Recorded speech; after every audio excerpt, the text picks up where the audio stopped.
Hello everybody, welcome back. This is the third chapter of Indian Polity and we had a small topic left. Let's quickly go through that topic and get done with this chapter. See, when we see the schedules of the constitution, we see that there are in total 12 schedules today, but initially there had been just 8 schedules that was actually in the original constitution without any amendments. So let's quickly go through what were those 8 schedules and now what are these 12 schedules and what were the amendments that have been a part into this schedules of the constitution. Before that we had the important articles of the constitution, and before that we'd seen the Constitution of India at a glance, where we'd seen all the parts in the articles and the important topics that were there. Now let's quickly go through this portion of our this third chapter. See, the first schedule that was there, the first schedule constitutes of the states and the territorial jurisdiction that India as a country has, and name of the union territories and their extent. So everything, the detail about the jurisdiction of this country as a whole and its divisions and subdivisions and everything about that is there in the first schedule of our constitution, which has articles 1 and 4 covered, of which there is a chapter which we will go through once we do chapter 5 of this book. Let's get back to our thing. See, the second schedule that talks of is the provisions relating to what? Relating to the emoluments, the allowances, the privileges and so on of how many people? See, 1, 2, 3, 4, 5, 6, 7, 8, 9. So there are total 9 points that are there inside this second schedule, but we need to see of how many people are involved into this. See, first we have the President of India. Now, President is what? It's the part of the center. So we have governor. Governor is what? Part of the states. So we have president, we have governor. So we've completed that. The second schedule talks about the emoluments, allowances, privileges of the president and the governor. Then what we have? We have speaker and the deputy speaker of the Lok Sabha. See, if there is Rajya Sabha and there is Lok Sabha, if speaker and deputy speaker is here, who covers this post in Rajya Sabha? It is the chairman and the deputy chairman. So now we have chairman and the deputy chairman of the Rajya Sabha. Now these two are what? These two are of the center of the parliament. So we'll again have these two of the state legislative assembly. So what do we have? The speaker and the deputy speaker of the legislative assembly and the chairman and the deputy chairman of the legislative council. So in short, we have 1, 2, 3, 4, again 5, 6, 7, 8 of all those 4 were of Lok Sabha and Rajya Sabha. So we have all in all 8 presiding officers who presides in their respective places. So now we have president, we've completed governor, and we have 8 presiding officers of center and states included. And what do the second schedule does of it? It covers the provisions relating to the emoluments, allowances, privileges and so on and so forth about all of these people. Now what was another point left? See, there is judges of the Supreme Court. So what we can get here is, this was legislative and executive that was here. President and governor are part of executive, and this is a legislative, and then this here is judges of the Supreme Court. So this is completely judiciary, the judges of the Supreme Court, of the High Court and the CAG who audits all the government finances. So now what do we have? We have the judges, that is of Supreme Court and the High Court. Supreme Court is what again? Of the center. High Court is what again? Of the states at the back. So then we have CAG. So all in all, we have total 13 members of that. 8 presiding officers are there. Who all are there? Speaker, deputy speaker of Lok Sabha and the legislative assembly, chairman and the deputy chairman of the Rajya Sabha and of the legislative council. And then we have the president for center, then governor for states, and then we also have 3 judiciary members, that is the judges of the Supreme Court, of the High Courts and the CAG. This was the second schedule that we completed. First schedule we already know, it's completely chapter 5, and now we come to the third schedule. See, if second schedule was the emoluments, allowances, privileges and all of it for these people, what is third schedule? Third schedule is oaths or affirmations. For whom? For all those people who actually take an oath of. So who all can we see? See, first of all, it was judiciary here. So we'll have to see judiciary here because Supreme Court judges and High Court judges take an oath. So we can see that there is judges of the Supreme Court and then we have judges of the High Court here. Point 9. So we have judges of the Supreme Court, we have judges of the High Court. These 2 points are clear. Who was here? CAG. So we have CAG here also, who's a part of the. So we can complete these 3 points easily. Then what do we have? Union ministers. Union ministers take oath, and then the candidates for election to the parliament, even those people take oath, and then we have the members of the parliament. So in all, ministers and the members of the parliament and candidates who are nominated for the election to the parliament, all these 3 people take the oath. and the affirmation. So we have what all forms of the oaths and affirmations they need to take is mentioned in the 3rd schedule of the Indian Constitution. So if this is for the center, again this is going to be for the state. So we have the state ministers, the candidates for election to the state legislature, and the members of the state legislature, all three very similar to this. So we can again divide this in 3, 3 and 3. 3 for judiciary, 3 for center, the ministers, the members of the parliament, and the candidates for election to the parliament. And then here we had the state ministers, the members of the state legislature, and the candidates for election to the state legislature. So this was the 3rd schedule completely. We've done 2nd schedule, and now we move on to the 4th schedule. See, 4th schedule is what? If we have just been talking about parliament, judiciary, legislative, executive, let's see here also what is it. Allocation of seats in the Rajya Sabha to the states and the union territories. See, in the Lok Sabha, it is divided according to the territorial constituencies. Rajya Sabha also has that way. So we have to actually see what are the allocation of seats in the Rajya Sabha according to the states and the union territory. So this is completely 4th schedule, which is Article 4 and 80. We will see when we actually read it, study the chapter Parliament and study the chapter Union and Territories, because Article 4 is mentioned in chapter 5.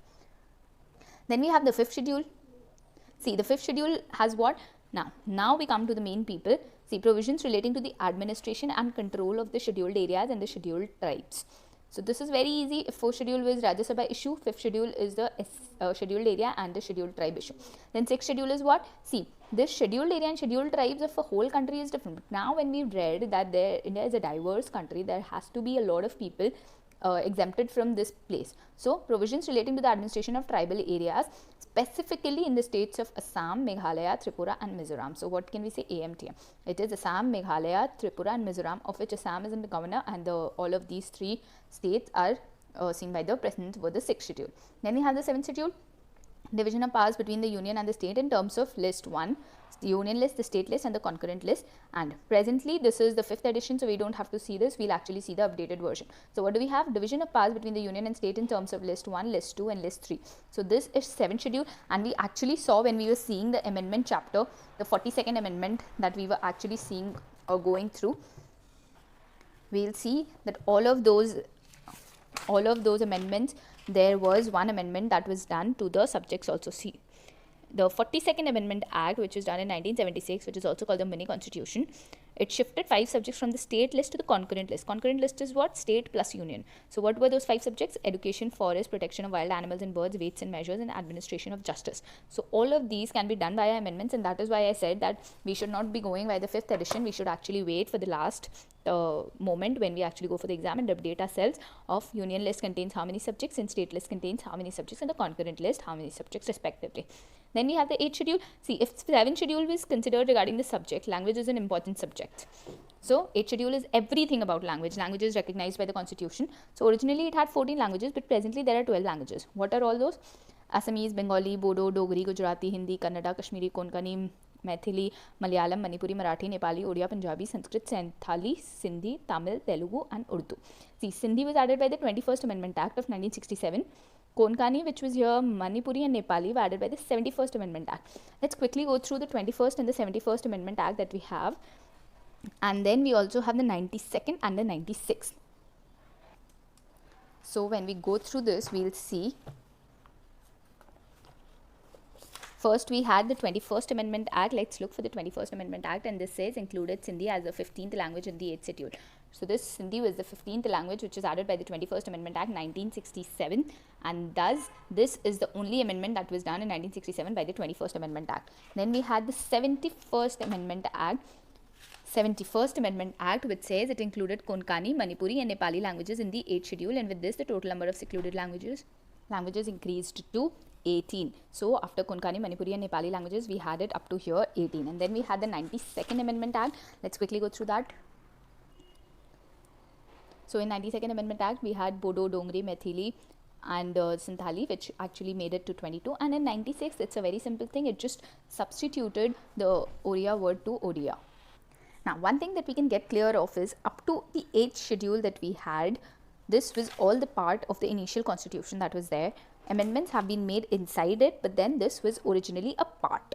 Now, whatever we have, all these 4 schedules, this have been the newly amended schedules that have been added by all the amendments, different amendments into this very schedule of our constitution that was there. So let's quickly go through them. See, the 9th schedule was a very, very important schedule which was added by during the IR Coelho case and the Vaman Rao case. See, acts and regulations of the state legislature dealing with the land reforms and abolition of the zamindari system, and of the parliament dealing with other members. So this schedule was added by the first amendment. So this was the first amendment, and this in itself added a 9th schedule to our constitution, and this protected the laws included in it from the judicial scrutiny on the ground of violation of fundamental rights.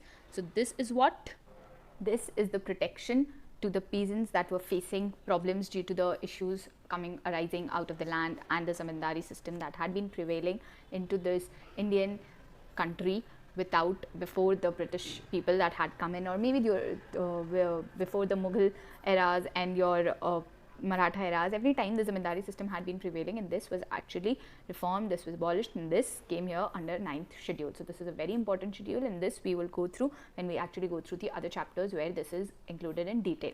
Let's come into the 10th schedule. See, provisions relating to disqualification of the members of parliament in state legislation on the ground of defection. This schedule was added by the 52nd Amendment Act of 1985, also known as Anti-Defection Law, which is there in this chapter, in this book. Let's quickly go through that. See, we are in chapter 72, Anti-Defection Law of this book, Indian Polity, and this is completely clearly written here. The 52nd Amendment Act of 1985 provided for the disqualification of the members of the parliament. This chapter completely deals with the disqualifications of the members of the parliament and the state legislature on the ground of defection. We'll go through this chapter somewhere in near future, but up to now, let's quickly go back to our chapter and complete what actually we were supposed to. So this was completely the 10th schedule that was added by the 52nd Amendment Act. So 5 and 2 makes it up to 10. So 5 into 2 equal to 10. So 52nd Amendment and 10th schedule should be actually remembered easily. Then we have the 11th schedule. 11th schedule had what? It brought in the panchayat by the 73rd Amendment Act of 1992, which we've already seen yesterday in the yesterday video. And then 12th schedule is here, that specifies the powers, authorities and responsibilities of municipalities, that we'd actually seen when we went through the part 9A and part 9B. Part 9 and Part 9A, the Panchayats, the municipalities, 73rd Amendment and 74th Amendment, and Part 9B, which was added by the 97th Amendment, the cooperative societies. And this is it, the 12th schedule. Let's quickly go through the sources of the constitution at a glance. The Government of India Act of 1935 is too huge to actually just consider it in 5-7 words. It's really nice and it's really important, and there has been 2-3 questions in past UPSC papers. So I think we'll quickly go through this part and we'll actually read it in detail when we actually do the first chapter of this Indian polity. See, federal scheme, the center and the state, and the importance of the keeping up the state to the center. This is the federal scheme. The office of governor, the judiciary, public service commissions, the emergency provisions and administrative details, and the ordinance part is all from the Government of India Act 1935. Then we have British Constitution. See, the parliamentary government, that is what we actually studied yesterday. It's taken from the British Constitution. The rule of law we've taken from the British Constitution. Then we have the legislative procedure. The single citizenship is actually British because US has the dual part. The cabinet system and parliamentary government is two actual important features that we've actually taken from British Constitution, and the prerogative writs like habeas corpus and other writs, which we'll actually go through when we are going through the fundamental rights. There we'll see what are these writs, and this is also from British Constitution. The parliamentary privileges and the bicameralism, that is having 2 houses, is all from British Constitution. Then we have the US Constitution. What do we have here? The fundamental rights, US. Independence of judiciary. See, we actually saw it here that independence of judiciary, US has a complete independence of judiciary. We kind of have it as an integrated judiciary, but we have it. So we actually will say that the concept that we've taken here is from US Constitution. Then we have judicial review, the impeachment of the president, removal of Supreme Court and High Court judges, and post of vice president, all from US Constitution. Then Irish Constitution is directive principles of state policy. This has to be very clear that fundamental is from America and directive principles is from Ireland. Then we have nomination of members to Rajya Sabha and method of election of the president is from Irish Constitution. This has been actually explained by me very thoroughly, very nicely in my precedent video chapter. If you actually want it, you can go and look at it there and let me know if it was helpful to you. Then we have the Canadian Constitution, the federation with a strong center. So we have the federal scheme from the Government of India Act of 1935, but federation with a strong center that we actually have here is from the Canadian Constitution. And then vesting of statutory powers in the center is from here, appointment of state governors by the center is from here. So all of these are, I think, a portion of this portion only, and so this is easy for us to remember. And advisory jurisdiction of the Supreme Court. This we'll see the Article 143 that they're talking of when we actually go through the Supreme Court chapter. Then Australian Constitution, the concurrent list, freedom of trade, commerce and intercourse, and joint sitting of the 2 houses of the Parliament. So the union list and the state list have been 2 lists, but the concurrent list that we actually studied, which was there in the 7th schedule of our constitution, we see that this concurrent list that was here is actually taken from the Australian Constitution. Then Weimar Constitutions of Germany, we have the suspension of fundamental rights during emergency. So fundamental rights has been taken from US Constitution, but removal, the suspension of fundamental rights during emergency have been taken from Germany. And then Soviet Constitution, we've taken fundamental duties. When was fundamental duties added? It's via our mini constitution in 1976, 42nd Amendment Act. And the ideal of justice, social, economic and political in the preamble we've taken from here, and this was mentioned in the 4th chapter.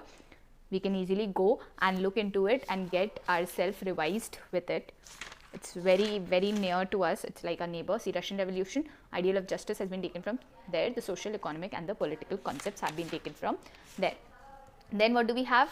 Then we have the French Constitution, the Republic and the ideals of liberty, equality and fraternity in the preamble, and electing the oldest member as the president. This also we actually saw in the preamble. See, when we were reading preamble, we saw that the ideals of liberty, equality and fraternity has been taken from the French Revolution.